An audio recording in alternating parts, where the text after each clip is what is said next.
Sticks and stones may break your bones, but words will never hurt you. That was one of the biggest lies I was ever told growing up. Growing up, everyone always said, sticks and stones may break your bones, and words will never hurt you. But real life told me something different.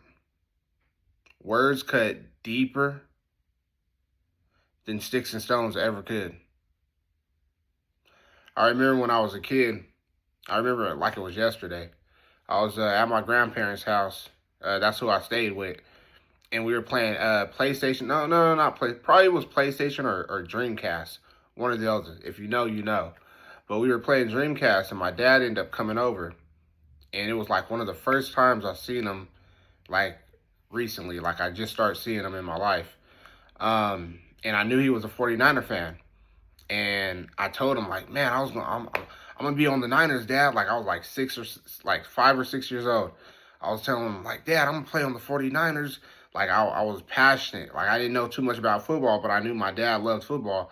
And I was passionate, telling him I'm gonna play on the 49ers. And he told me, son, you know it takes one in a million.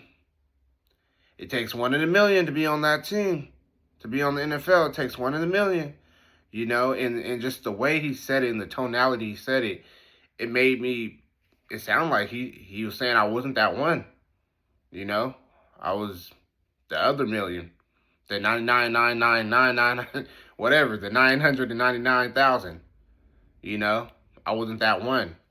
And ever since then, throughout my whole life, I played Pop Warner, I played middle school, I played high school, but I never gave it my all.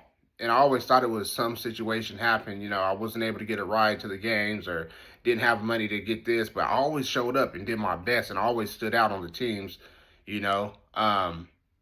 But little behold, I never took myself serious. So nobody else really took me serious either. And as I look back in my life, my dad did the best he could. He didn't intentionally, you know, try to hurt me or whatnot, but he wasn't aware of the words he was saying and the damage that it was doing.